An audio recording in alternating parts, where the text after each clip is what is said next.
സുധാകരൻ ഒരു 20 വർഷം മുന്നെയാണ് പുതിയൊരു പാർട്ടി രൂപീകരിക്കുന്നുണ്ടെങ്കിൽ തീർച്ചയായും സുധാകരൻ ചിലപ്പോൾ ഇപ്പോൾ കോൺഗ്രസിനെ വിഴുങ്ങിയിട്ടുണ്ടാവുമായിരുന്നു കേരളത്തിൽ. അല്ല, സുധാകരൻ എല്ലാ കാലത്തും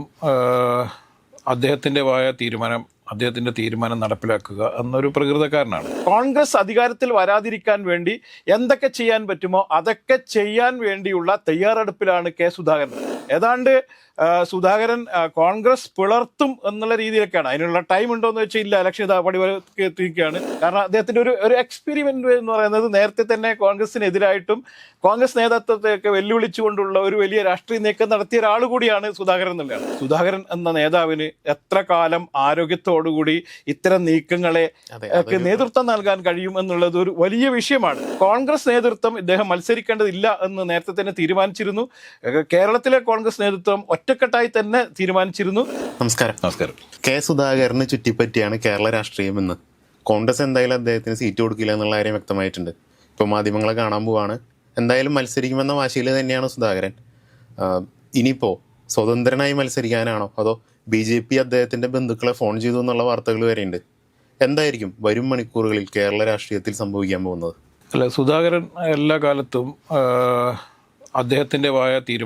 അദ്ദേഹത്തിൻ്റെ തീരുമാനം നടപ്പിലാക്കുക എന്നൊരു പ്രകൃതക്കാരനാണ്. കാരണം കഴിഞ്ഞ ദീർഘകാലമായിട്ട് കോൺഗ്രസിൻ്റെ മലബാറിലെ ഒരു പ്രധാനപ്പെട്ട മുഖമായിരുന്നു സുധാകരൻ. പിന്നീട് അദ്ദേഹം ഓൾ കേരള അടിസ്ഥാനത്തിൽ തന്നെ വലിയ ഫാൻസ് ഗ്രൂപ്പൊക്കെയുള്ള കോൺഗ്രസ് നേതാവായി മാറുന്ന അദ്ദേഹത്തിനുണ്ടായ ഏറ്റവും വലിയ പ്രത്യേകത എന്ന് പറയുന്നത് കണ്ണൂർ പോലെയുള്ള CPM-ന് ഏറ്റവും ശക്തിയുള്ള കണ്ണൂർ പോലുള്ള ഒരു സ്ഥലത്ത് എല്ലാ കാലത്തും CPM-മായി ഇടിച്ചു നിൽക്കാൻ പറ്റുന്ന കെൽപ്പുള്ള അല്ലെങ്കിൽ അണികൾക്ക് ആ ഊർജവും ആവേശമൊക്കെ നൽകുന്ന ഒരു നേതാവ് കൂടിയായിരുന്നു. സിംഹം അതെ, കണ്ണൂർ സിംഹം എന്ന പേരിലാണ് അദ്ദേഹം അറിയപ്പെട്ടിരുന്നത്. ഫാൻസ് അസോസിയേഷനൊക്കെ ഒരു നേതാവാണ്. അതെ. അപ്പോൾ പക്ഷേ നമ്മളിതിൽ കാണേണ്ടത് എത്ര വലിയ നേതാവായാലും നേതാക്കന്മാർ നിലനിൽക്കുന്നത് ഒരു പാർട്ടിയുടെ ബേസിലാണ്. അപ്പം കോൺഗ്രസ് പ്രത്യേകിച്ചിട്ടും ഒരു വലിയ ജനക്കൂട്ടമായതുകൊണ്ടും കോൺഗ്രസ്സിൽ ഒരു നേതാവ് ഉദയം ചെയ്താൽ പിന്നീട് അദ്ദേഹം ഫാൻസ്കാരെയും കൊണ്ട് ഒരു ഗ്രൂപ്പായി പോവുക എന്നുള്ളൊരു പ്രത്യേക രീതിയാണ് കോൺഗ്രസ് എല്ലാ കാലത്തും കേരളത്തിലുണ്ടായിരുന്നത്. അപ്പം കണ്ണൂരിൽ തന്നെ നമുക്കറിയാം N. രാമകൃഷ്ണൻ എന്ന ഒരു നേതാവ് കോൺഗ്രസ്സിൽ വലിയ സിംഹമൊക്കെയായി നിൽക്കുന്ന കാലത്താണ് സുധാകരൻ്റെ ഒരു വലിയ അപ്രമാദിത്വം ഉണ്ടാവുകയും പിന്നീട് ഇതേപോലെ തന്നെ ഒരു തെരഞ്ഞെടുപ്പ് സമയത്ത് N. രാമകൃഷ്ണൻ, അദ്ദേഹം മന്ത്രിയൊക്കെ ആയിരുന്ന ആളാണ്, N. രാമകൃഷ്ണന് സീറ്റ് നിഷേധിക്കുകയും സുധാകരൻ്റെ അപ്രമാദിത്വം കാരണം അദ്ദേഹം പിന്നീട് പാർട്ടി വിട്ടുപോവുകയും പിന്നീട് LDF-ന്റെ സ്വതന്ത്ര സ്ഥാനാർത്ഥിയായി മത്സരിക്കുകയും അദ്ദേഹം തോറ്റുപോവുകയും ചെയ്യുന്ന ചരിത്രമൊക്കെ നമുക്കറിയാം. അതേ ഒരു രാഷ്ട്രീയ കാലാവസ്ഥയാണ് ഇപ്പോൾ കണ്ണൂരിൽ കൈവന്നിരിക്കുന്നത്. അന്ന് N. രാമകൃഷ്ണൻ വിട്ടുപോകുന്ന സമയത്ത് കണ്ണൂരിൽ മാത്രമായിരുന്നു ഇതിൻ്റെ പ്രതിഫലനമെങ്കിൽ ഇന്ന് നിലവിൽ ഈ കണ്ണൂരിൽ MP ആയിരിക്കുന്ന സുധാകരൻ, അതുപോലെ തന്നെ KPCC-യുടെ മുൻ അധ്യക്ഷനായിരിക്കുന്ന സുധാകരൻ, AICC നിർവാഹക സമിതി അംഗമായിരിക്കുന്ന സുധാകരൻ കോൺഗ്രസിനോട് വിട പറയുമ്പോൾ അത് നാഷണൽ ലെവലിൽ തന്നെ ചർച്ച ചെയ്യപ്പെടുന്നൊരു വലിയ രാഷ്ട്രീയ വിഷയമായി മാറുന്നു എന്നുള്ളതാണ്. നമുക്കറിയാം 10 വർഷക്കാലമായി അധികാരത്തിലില്ലാത്ത കോൺഗ്രസ് പാർട്ടി ഏതെങ്കിലും വിധേന അധികാരത്തിൽ വരാൻ വേണ്ടി കുറേ കാലമായി ശ്രമിച്ചുകൊണ്ടിരിക്കുകയാണ്. അതിനുവേണ്ടിയുള്ള ശ്രമങ്ങൾ കഴിഞ്ഞ പാർലമെൻറ്റ് തെരഞ്ഞെടുപ്പ് സമയത്ത് ഏറ്റവും വലിയ വിജയം നേടിയ പാർട്ടിയാണ് കോൺഗ്രസ് അല്ലെങ്കിൽ UDF. അതുകൊണ്ട് തന്നെ അവരുടെ പ്രതീക്ഷകൾ വലുതായിരുന്നു. ഈ കഴിഞ്ഞ ഒരു 3 മാസം മുന്നേ നടന്ന തദ്ദേശ സ്വയംഭരണ സ്ഥാപനങ്ങളിലേക്ക് നടന്ന തെരഞ്ഞെടുപ്പിൽ കേരളത്തിലുള്ള മിക്കവാറും എല്ലാ ഗ്രാമപഞ്ചായത്തുകളിലും വലിയ രീതിയിൽ മുന്നേറ്റം നടത്തുകയും നിരവധി പഞ്ചായത്തുകൾ പിടിച്ചെടുത്തു, അതുപോലെ തന്നെ കോർപ്പറേഷൻ ഭരണം പിടിച്ചെടുത്തു, നിരവധി മുനിസിപ്പാലിറ്റികൾ UDF പിടിച്ചെടുത്തു. അങ്ങനെ രാഷ്ട്രീയപരമായി വലിയ ഒരു വിജയത്തിലേക്ക് കുതിക്കാൻ പോകുന്നു. ഇനി വരാനിരിക്കുന്ന തെരഞ്ഞെടുപ്പിൽ, നിയമസഭാ തെരഞ്ഞെടുപ്പിൽ വളരെ ഈസിയായി അധികാരത്തിൽ വരും എന്നുള്ള രീതിയിലൊക്കെ ഉണ്ടായിരുന്ന UDF അല്ലെങ്കിൽ കോൺഗ്രസ് ഇന്ന് ഈ നിമിഷത്തിൽ വലിയ പ്രതിസന്ധികളെ അഭിമുഖീകരിക്കുന്നു എന്നുള്ളതാണ് നമ്മൾ കാണേണ്ടത്. ഇപ്പം വിസ്മയങ്ങൾ തീർക്കുമെന്നായിരുന്നല്ലോ VD സതീശൻ തുടർച്ചയായി പറഞ്ഞുകൊണ്ടിരുന്നത്. സുധാകരൻ CPM-നോട് വിട പറഞ്ഞ് സ്വതന്ത്ര സ്ഥാനാർത്ഥിയായി മത്സരിക്കാൻ വേണ്ടി തീരുമാനിച്ചപ്പോൾ ഒരു വിസ്മയം ഉണ്ടായി. പയ്യന്നൂരിൽ TI മധുവിനെതിരെ അവിടെ വലിയ കലാപങ്ങൾ ഉണ്ടായപ്പോൾ അവിടെ വിസ്മയുണ്ടായി. തളിപ്പറമ്പിലെ ഗോവിന്ദൻ എന്ന് പറഞ്ഞ അവിടുത്തെ ഒരു പ്രമുഖനായ നേതാവ് പാർട്ടി വിട്ടപ്പോൾ വീണ്ടും വിസ്മയുണ്ടായി. ഈ വിസ്മയം തുടങ്ങിയത് എവിടെ നിന്നാണ്? സന്ദീപ് വാര്യർ എന്നായിരുന്നു. പാലക്കാട് ഉപതെരഞ്ഞെടുപ്പിൻ്റെ സമയത്ത് BJP പാളയം വിട്ട് കോൺഗ്രസിലേക്ക് എത്തിയ സന്ദീപ് വാര്യർ തുടങ്ങിയ വിസ്മയം പിന്നീട് വലിയ പല വിസ്മയങ്ങൾ തീർത്ത് ഇപ്പം ഇനി വരാനിരിക്കുന്ന വിസ്മയം വലിയ വിസ്മയമാണ് എന്ന് VD സതീശൻ്റെ പ്രഖ്യാപനം വന്ന് ഏതാണ്ട് അരമണിക്കൂറുകൾക്ക് ശേഷം വന്ന വാർത്തയാണ് കണ്ണൂർ സിംഹം കെ സുധാകരൻ പാർട്ടി വിടുകയാണ്, അദ്ദേഹം MP സ്ഥാനം രാജിവെക്കും. അത് മാത്രമല്ല, കണ്ണൂരിലും മറ്റ് കോൺഗ്രസിന്റെ പ്രമുഖരായ നേതാക്കന്മാർ മത്സരിക്കുന്ന 25ഓളം സീറ്റുകളിൽ സ്വതന്ത്രരായ സ്ഥാനാർത്ഥികളെ ഇറക്കും എന്നാണ്. എന്ന് പറഞ്ഞാൽ കോൺഗ്രസ് അധികാരത്തിൽ വരാതിരിക്കാൻ വേണ്ടി എന്തൊക്കെ ചെയ്യാൻ പറ്റുമോ അതൊക്കെ ചെയ്യാൻ വേണ്ടിയുള്ള തയ്യാറെടുപ്പിലാണ് കെ സുധാകരൻ. കഴിഞ്ഞ 10 വർഷക്കാലമായി പിണറായി വിജയൻ സർക്കാരിനെ ഏത് രീതിയും പുറത്താക്കുകയാണ് തൻ്റെ ജീവിത ലക്ഷ്യം എന്ന് പ്രഖ്യാപിച്ച സുധാകരൻ തന്നെയാണ് ഇപ്പോൾ കോൺഗ്രസ് അധികാരത്തിൽ വരാതിരിക്കാൻ വേണ്ടി ശ്രമിക്കുന്നതെന്നുള്ളത്. അപ്പോൾ രാഷ്ട്രീയത്തിൽ യാതൊരു തരത്തിലുള്ള ധാർമ്മികതയുമില്ലെന്നും തൻ്റെ വിജയം, തൻ്റെ അധികാരം അരക്കിട്ടുറപ്പിക്കുക മാത്രമാണ് ലക്ഷ്യം എന്ന് ഓരോ കോൺഗ്രസിൻ്റെ നേതാക്കന്മാരും പ്രഖ്യാപിച്ചുകൊണ്ടിരിക്കുകയാണ്. ഇപ്പോൾ നമുക്കറിയാം, പലപ്പോഴായിട്ട് പല കോൺഗ്രസ്സുകാരും പാർട്ടി വിടുകയും മറുകണ്ഠം ചാടി അവിടെ എത്തുകയൊക്കെ ചെയ്തിട്ടുണ്ട്. പല പാർട്ടികൾ എത്തിയിട്ടുണ്ട്. BJP-യിൽ പോയവരുണ്ട്, CPM-ൽ പോയവരുണ്ട്, അങ്ങനെയുള്ള നേതാക്കന്മാരുണ്ട്. പക്ഷേ അവരെ പോലെയല്ല സുധാകരൻ്റെ ഇപ്പോഴത്തെ നീക്കം. ഏതാണ്ട് സുധാകരൻ കോൺഗ്രസ് പിളർത്തും എന്നുള്ള രീതിയിലൊക്കെയാണ്. അതിനുള്ള ടൈം ഉണ്ടോ എന്ന് വെച്ചാൽ ഇല്ല, ഇലക്ഷൻ ഇതാ എത്തിയിരിക്കുകയാണ്. പുതിയൊരു പാർട്ടി രൂപീകരിക്കുക എന്ന് പറഞ്ഞാൽ തൊട്ട് പിറ്റേന്ന് നാളെ ഒന്നും പാർട്ടി രൂപീകരിക്കാൻ കഴിയില്ല. അതിന് കുറേ പ്രൊസീജിയറുണ്ട്. അപ്പം പുതിയ പാർട്ടിയൊന്നും രൂപീകരിച്ച് അധികാരത്തിൽ അല്ലെങ്കിൽ ഈ CPM-ൻ്റെ കൂടെ ഒന്നും കൂടാനോ അല്ല BJP-യുടെ കൂടാനൊന്നും സമയമില്ലെങ്കിൽ പോലും അദ്ദേഹത്തിൻ്റെ നോട്ടം നേരത്തെ തന്നെ കഴിഞ്ഞ 2 വർഷക്കാലമായി അദ്ദേഹം ശ്രമിച്ചുകൊണ്ടിരുന്നത് പുതിയൊരു പാർട്ടി രൂപീകരിക്കാനും ദേശീയ തലത്തിൽ തന്നെ പുതിയൊരു പാർട്ടി രൂപീകരിക്കാനുള്ള ശ്രമങ്ങൾ വേറെ ചില ഭാഗങ്ങളിൽ നടന്നിട്ടുണ്ട്. അതിൻ്റെ ഭാഗമായി തന്നെ കേരളത്തിലും സുധാകരൻ്റെ നേതൃത്വത്തിൽ പുതിയ പാർട്ടി രൂപീകരിച്ചുകൊണ്ട് BJP നേതൃത്വമായി വിലപേശൽ നടത്തി ഭാവിയിൽ ഒരു പുതിയ ഒരു പ്രസ്ഥാനം കോൺഗ്രസിനെതിരെ കോൺഗ്രസിൽ തന്നെ അടർത്തിയെടുത്തൊരു പ്രസ്ഥാനം ഉണ്ടാക്കുക എന്നൊക്കെയാണ്. ഇപ്പോൾ സുധാകരൻ്റെ ഒരു പഴയ രാഷ്ട്രീയ ചരിത്രമൊക്കെ എടുത്തു നോക്കുകയാണെങ്കിൽ കോൺഗ്രസിൽ പിളർപ്പുണ്ടായപ്പോൾ അദ്ദേഹം സംഘടനാ കോൺഗ്രസിൻ്റെ ഭാഗമാവുകയും പിന്നീട് കമലൻ ജനത എന്ന് പറഞ്ഞൊരു പാർട്ടി ഉണ്ടാവുകയും ഈ കമലൻ ജനത പിന്നീട് കോൺഗ്രസിൽ ലയിക്കാൻ തീരുമാനിച്ചപ്പോഴാണ് സുധാകരൻ തിരിച്ച് കോൺഗ്രസ് എത്തിയത്. കുറേ കാലം ദീർഘകാലമായി സുധാകരൻ സോഷ്യലിസ്റ്റ് പാളയത്തിലായിരുന്നു, കോൺഗ്രസിനോട് വിട പറഞ്ഞ ആളായിരുന്നു. പിന്നീട് കമലം തിരിച്ചു വന്നപ്പോൾ അവരുടെ കൂടെ വന്നു എന്നുള്ളതാണ്. അപ്പോൾ ഇങ്ങനെ ഒരു രാഷ്ട്രീയ ചരിത്രം സുധാകരനുണ്ട് എന്നുള്ളത് കൊണ്ട് തന്നെ അദ്ദേഹത്തിന് അത്തരം ഒരു രാഷ്ട്രീയ നീക്കം നടത്താൻ എളുപ്പമുണ്ട്. കാരണം അദ്ദേഹത്തിൻ്റെ ഒരു എക്സ്പെരിമെൻ്റ് എന്ന് പറയുന്നത് നേരത്തെ തന്നെ കോൺഗ്രസിനെതിരായിട്ടും കോൺഗ്രസ് നേതൃത്വത്തെയൊക്കെ വെല്ലുവിളിച്ചുകൊണ്ടുള്ള ഒരു വലിയ രാഷ്ട്രീയ നീക്കം നടത്തിയ ഒരാൾ കൂടിയാണ് സുധാകരൻ എന്നുള്ളതാണ്. അതുകൊണ്ട് സുധാകരൻ്റെ പോക്ക് വലിയ രീതിയിൽ കോൺഗ്രസിന് ദോഷം ചെയ്യും എന്നുള്ള കാര്യത്തിൽ യാതൊരു സംശയവുമില്ല. പക്ഷേ MP-മാരും മത്സരിക്കേണ്ട എന്ന് തീരുമാനിച്ചു. ആ തീരുമാനത്തെ അട്ടിമറിക്കാൻ വേണ്ടി വലിയ നീക്കങ്ങൾ നടത്തി അത് പരാജയപ്പെട്ട് നിരാശനായ ആണ് സുധാകരൻ ഈ കോൺഗ്രസിനോട് വിട പറയാൻ പോകുന്നതും അതുപോലെ തന്നെ പുതിയ നീക്കങ്ങളൊക്കെ നടത്തുന്നത്.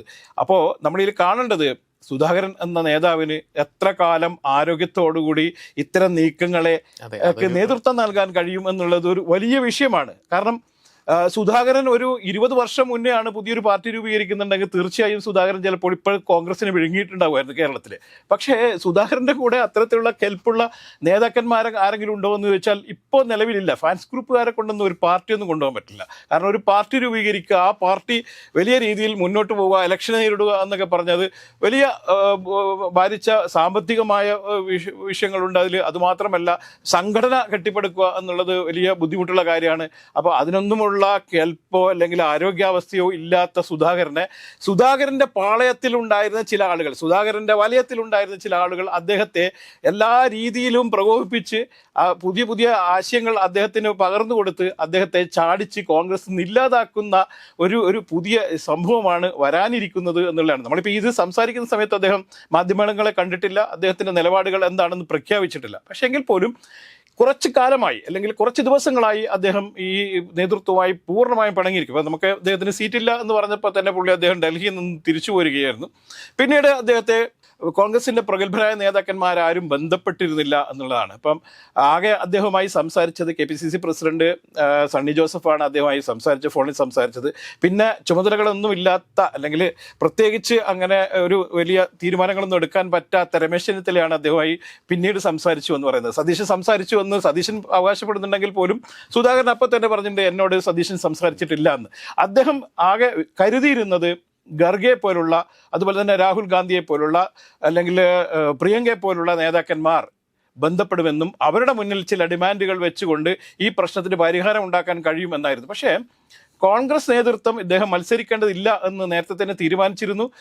കേരളത്തിലെ കോൺഗ്രസ് നേതൃത്വം ഒറ്റക്കെട്ടായി തന്നെ തീരുമാനിച്ചിരുന്നു എംപിമാരാരും മത്സരിക്കേണ്ട എന്ന്. ആ തീരുമാനം ദേശീയ നേതൃത്വം അംഗീകരിക്കുകയും ദേശീയ നേതൃത്വം ഈ തീരുമാനം വളരെ കൃത്യമായി മുന്നോട്ട് പോവുകയും ചെയ്യുന്നതാണ്. ഇപ്പോൾ സുധാകരൻ പറഞ്ഞത് എനിക്ക് കണ്ണൂർ സീറ്റിൽ ഞാൻ മത്സരിച്ചാൽ മാത്രമേ വിജയസാധ്യതയുള്ളൂ എന്നുള്ളതാണ്. ആ സീറ്റ് തിരിച്ചു പിടിക്കുന്നതിന് വേണ്ടിയിട്ടാണ് ഞാൻ മത്സരരംഗത്ത് വരുന്നത് എന്നാണ്.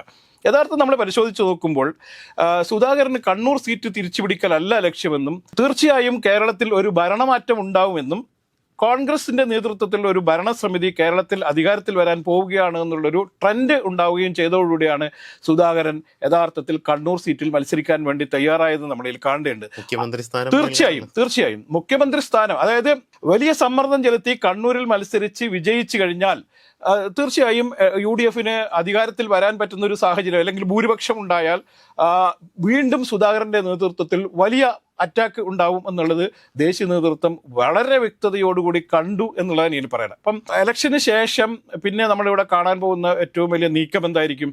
കോൺഗ്രസിന്റെ ഒരു പ്രത്യേകത എന്ന് പറഞ്ഞാൽ നേരത്തെ തന്നെ മുഖ്യമന്ത്രി സ്ഥാനാർത്ഥികളെ പ്രഖ്യാപിക്കുക എന്നുള്ള രീതി കോൺഗ്രസിനില്ല. അതുകൊണ്ട് തന്നെ ഇലക്ഷന് ശേഷം ഏറ്റവും കൂടുതൽ MLA മാർ ആരെ പിന്തുണക്കുന്നുവോ അദ്ദേഹമായിരിക്കും മുഖ്യമന്ത്രിയാവുക എന്നുള്ളതാണ്. അപ്പോൾ ഇവിടെ സംഭവിക്കാൻ പോകുന്നത് എന്താണ്? രമേശ് ചെന്നിത്തല അതിനുള്ള നീക്കങ്ങൾ നേരത്തെ തന്നെ ആരംഭിച്ചിട്ടുണ്ട്. സതീശന്റെ നേതൃത്വത്തിലും അത്തരത്തിലുള്ള നീക്കങ്ങൾ ആരംഭിച്ചിട്ടുണ്ട്. സുധാകരൻ ജയിച്ചു കഴിഞ്ഞാൽ തീർച്ചയായും സുധാകരൻ ചില MLA മാരെ സ്വാധീനം ചെലുത്തി ചിലപ്പോൾ സുധാകരനെ ഒരു വർഷമെങ്കിലും മുഖ്യമന്ത്രിയാക്കണം എന്നുള്ള രീതിയിലുള്ള വലിയ സമ്മർദ്ദം വരാനുള്ള സാധ്യതയുണ്ട് എന്നുള്ളത് കൊണ്ട് തന്നെയാണ് സുധാകരൻ മത്സരിക്കേണ്ടതില്ല എന്ന് തീരുമാനിക്കുന്നത്. ഇപ്പോൾ അടൂർ പ്രകാശാണ് മറ്റൊരു സ്ഥാനാർത്ഥി. അപ്പോൾ അടൂർ പ്രകാശ് നേരിട്ട് ഒരു തരത്തിലുള്ള പ്രതിഷേധവും രേഖപ്പെടുത്തിയിട്ടില്ലെങ്കിൽ പോലും അദ്ദേഹം ചില നീക്കങ്ങൾ, അതായത് സാമുദായിക സംഘടനാ നേതാക്കന്മാരുമായി ചേർന്നുകൊണ്ട് ചില നീക്കങ്ങൾ നടത്തുന്ന കാഴ്ച കൂടി നമ്മളിൽ കണ്ടു. അപ്പോൾ എല്ലാ ആളുകൾക്ക് ഇളവ് കൊടുത്തുകൊണ്ട് ഇവിടെ വീണ്ടും ഒരു ബൈ ഇലക്ഷനിലേക്ക് നയിക്കരുത് എന്നും ഒരു MP മത്സരിക്കേണ്ടതില്ല എന്നുള്ളത് പാർട്ടിയുടെ നേരത്തെയുള്ള തീരുമാനമാണ്. ഈ തീരുമാനം അംഗീകരിക്കാൻ എല്ലാ പാർട്ടി പ്രവർത്തകരും പ്രത്യേകിച്ചും KPCC മുൻ അധ്യക്ഷൻ എന്നുള്ള നിലയിൽ സുധാകരൻ അടക്കം ഈ തരത്തിലുള്ള തീരുമാനം അംഗീകരിക്കാൻ ബാധ്യസ്ഥനായിരുന്നു. പക്ഷേ സുധാകരൻ എന്ന ഒറ്റയാൻ, എല്ലാ കാലത്തും ഒറ്റയാനായിരുന്ന സുധാകരൻ ഈ പാർട്ടി നേതൃത്വത്തെ ഒന്നും ഞാൻ അംഗീകരിക്കുന്നില്ല എന്നും ഞാൻ ചില കാര്യങ്ങൾ തീരുമാനിച്ചിട്ടെന്നും അവിടത്തേക്ക് വരാൻ കഴിഞ്ഞില്ലെങ്കിൽ ഈ പാർട്ടിയെ പൂർണ്ണമായി ഇല്ലാതാക്കുക. ചില കാരണന്മാരൊക്കെ ഉണ്ട്, വലിയ ഭ്രാന്തന്മാർ. എനിക്കൊന്നും ലഭിച്ചില്ലെങ്കിൽ എന്നാൽ പിന്നെ വീടിന് തീയിടാം എന്ന് വിചാരിക്കുന്ന ചില ആളുകൾ. ഒരു വലിയ പ്രതികാരത്തിന്റെ ഒരു വലിയൊരു ലക്ഷണം കൂടിയാണ് അത്. സുധാകരൻ എല്ലാ കാലത്തും പ്രതികാരദാഹിയായിരുന്ന ഒരു നേതാവ് കൂടിയാണ് എന്ന് നമ്മൾ കാണണം. അതുകൊണ്ടാണ് എല്ലാ കാലത്തും അദ്ദേഹത്തിന്റെ പ്രധാന ശത്രു പിണറായി വിജയനാണ് എന്ന് അയാൾ ഇടക്കിടക്കേ പറഞ്ഞുകൊണ്ടിരിക്കുന്നത്. അതുപോലെ തന്നെ കോൺഗ്രസിൽ തന്നെ ഗ്രൂപ്പിസം അതിശക്തമായിരുന്ന കാലഘട്ടത്തിൽ അദ്ദേഹം ചില നേതാക്കന്മാരെയൊക്കെ ഇല്ലായ്മ ചെയ്യുകയും സംഘടനയെ അദ്ദേഹത്തിന്റെ കൈകളിലേക്ക് ഒതുക്കുകയും ചെയ്യാൻ വേണ്ടി പലർക്കെതിരെയും അദ്ദേഹം വലിയ നീക്കങ്ങൾ നടത്തിയിട്ടുണ്ട്. അതിൻ്റെ ഒരു മറ്റൊരു രൂപമാണ് ഇപ്പോൾ സുധാകരൻ കൈവരിച്ചിരിക്കുന്ന രൂപം. അതൊരു ഭീകര രൂപമായി മാറിക്കൊണ്ടിരിക്കുകയാണ്. തീർച്ചയായും 10 വർഷക്കാലം ഭരണത്തിലില്ലാതിരുന്ന UDF ഭരണത്തിലേക്ക് എത്താനുള്ള ചില നീക്കങ്ങൾക്ക് ഇത് താൽക്കാലികമായെങ്കിലും തിരിച്ചടിയാവും. ഇത്തരം സുധാകരന്റെ ഈ വിമത നീക്കത്തെ ഏത് രീതിയിലാണ് കോൺഗ്രസ് നേരിടാൻ പോകുന്നത് എന്നുള്ളത് വരും ദിവസങ്ങളിൽ വലിയ ചർച്ചയാവും. കേരള രാഷ്ട്രീയത്തെ കലുഷിതമാക്കും എന്ന് തന്നെയാണ് എൻ്റെ അഭിപ്രായം.